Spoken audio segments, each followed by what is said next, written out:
శ్రీ గురుభ్యో నమ. మహాగణాపతి నమ. శివాయ గురు నమ. శ్రీ కామేశ్వరి నమ.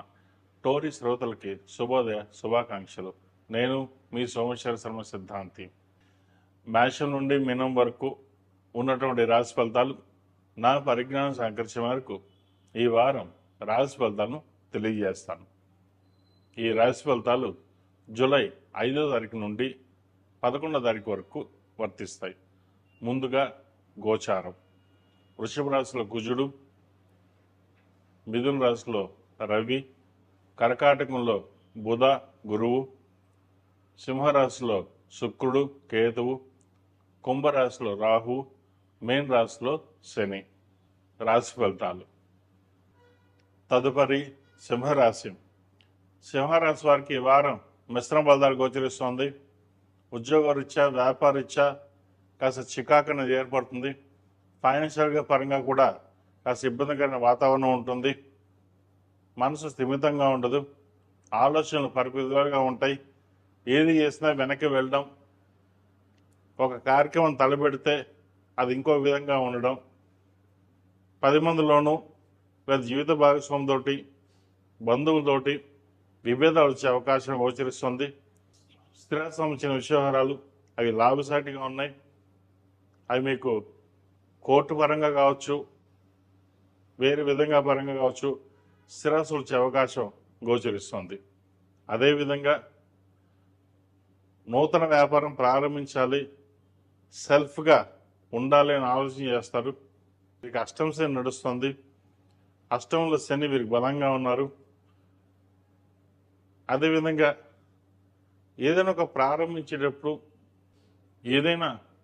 పని ప్రారంభించేటప్పుడు గణపతి స్వామి వారికి అర్చన కానీ అభిషేకం కానీ చేసి ప్రారంభించండి. ఆరోగ్యరీత్యా చిన్న చిన్న సమస్యలు అనేవి ఏర్పడే అవకాశం గోచరిస్తుంది. ముఖ్యంగా మనోవేదన ఎక్కువగా ఉంటుంది. లైఫ్ మీద ఒక రకమైన విరక్తి భావం అనేది ఏర్పడుతుంది. కానీ అవన్నీ పక్కన పెట్టి మీరు చేయాల్సిన పని బాధ్యత ఏదైతే ఉందో అది నిర్వర్తించండి. ఒక్కొక్కసారి మనం ఇలా ఉన్నాం, ఇలాగే ఉంటుందా మన లైఫ్, మనం ఎదగలేమా అన్న ఆలోచన ఎక్కువగా ఉంటుంది. ఇవన్నీ పక్కన పెట్టండి. ఎందుకంటే ఒక్కోసారి విరక్తి భావం వచ్చేస్తుంది. కానీ ఇవన్నీ పక్కన పెట్టి మీరు తీసుకునే నిర్ణయాలు స్థిరంగా తీసుకుంటే గనక మంచి ఫలితాలు సంప్రాప్తిస్తాయి. రాష్ట్రాధిపతి అయిన రవి లాభస్థానంలో బలంగా ఉన్నారు వీరికి. అదేవిధంగా తృతీయాధిపతి, అదేవిధంగా చతుర్థాధిపతి, భాగ్యాధిపతి అయిన కుజుడు దశమ స్థానంలో ఉన్నారు, వృత్తిలో ఉన్నారు. ఏదైనా ఒక ఫైరింగ్గా వెళ్ళాలి, మనం చెయ్యాలి అన్న ఆలోచన ఎక్కువగా ఉంటుంది. ఆ ఫైరింగ్ ఆపకుండా చక్కగా మీరు ముందుకు వెళ్ళండి, మంచి ఫలితాలు సంప్రాప్తిస్తాయి. ఏదైనా సరే భగవంతుడు చూసుకుంటాడు, మన పని మనం చెయ్యాలి, మిగతా వాళ్ళతో మనకు సంబంధం లేదు అన్న ఆలోచనతో ముందుకు వెళ్ళండి.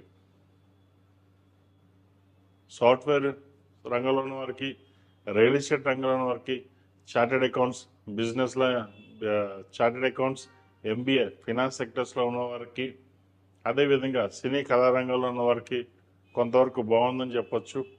అదేవిధంగా హోటల్ మేనేజ్మెంట్ రంగంలో ఉన్న వారికి, కుట్టు మిషన్ నడిపే వారికి, స్మాల్ స్కేల్ ఇండస్ట్రీస్కి, ఈ PhD చేస్తున్న వారికి, R&D డిపార్ట్మెంట్లో వాళ్ళకి మంచి అవకాశాలు కలిసి వస్తాయి. ఈ రాశిలో జన్మించిన విద్యార్థులకు ఈ వారం చాలా వరకు అనుకూలంగా ఉంది. ఏదైనా సరే ప్రయత్నం లోపం లేకుండా కార్యక్రమాలను ప్రారంభించండి. అడ్మినిస్ట్రేషన్ సైడ్ కానీ, MBA ఫినాన్స్ సెక్టర్స్ కానీ, అదేవిధంగా విదేశీ సంబంధించిన విషయాలు చక్కగా ఉంటుంది. ముఖ్యంగా మెడికల్ ఫీల్డ్లో ఉన్న వారికి ఈ వారం చాలా వరకు అనుకూలంగా ఉంది. స్ట్రెస్ అధికంగా ఉన్నప్పటికీ మీరు చేసే ప్రయత్నాలు ఏవైతే ఉన్నాయో అవి ఫలిస్తాయి. ఈ రాశిలో జన్మించిన స్త్రీలకు అధికంగా స్ట్రెస్ ఉంటుంది, నూతన ఉద్యోగ ప్రయత్నాలు ఎక్కువగా చేస్తారు.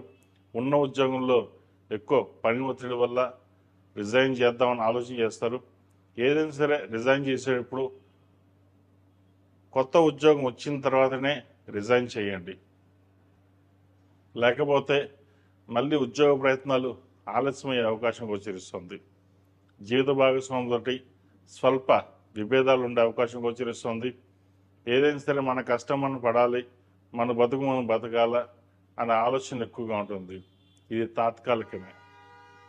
సహనం, ఓర్పు మీకు ఎంతో ప్రాధాన్యత ఇస్తుంది.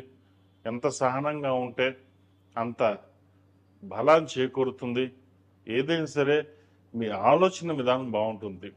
కాబట్టి ఏదైనా ఒక పని ప్రారంభించినా, ఏదే డిసిషన్ తీసుకున్నా క్షుణ్ణంగా పరిశీలించి ఆలోచించి ముందుకు వెళ్ళండి. ఆరోగ్యరీత్యా చిన్న చిన్న ఇబ్బందులు ఉండే అవకాశం గోచరిస్తుంది. వీరికి అష్టంశ నడుస్తుంది కాబట్టి శనికి 8 శనివారాలు శనికి తైలాభిషేకం చేయడం, అదేవిధంగా 8 మంగళవారాలు ఆంజనేయ స్వామి వారికి ఆకుపూజ చేయించండి. ఏదైనా బలమైన కోరిక ఉంటే అది నెరవేరుతుంది. ఈ రాశిలో జన్మించిన వారికి కలిసి వచ్చే సంఖ్య 6, కలిసి వచ్చే రంగు తెలుపు. ఏదైనా పని మీద బయటకు వెళ్ళినప్పుడు సోమవారం కానీ శనివారం కానీ వెళ్ళండి, మంచి ఫలితాలు సంప్రాప్తిస్తాయి. ప్రతిరోజు ప్రతినిత్యం ఓం నమః శివాయతో దీపారాధన చేయడం, అదేవిధంగా శివుడికి కాస్త విభూతితోటి అభిషేకం చేయడం వల్ల, ఎందుకంటే రుద్రాభిషేకం కొంతమంది చేయించగలుగుతారు, చేయించలేవచ్చు.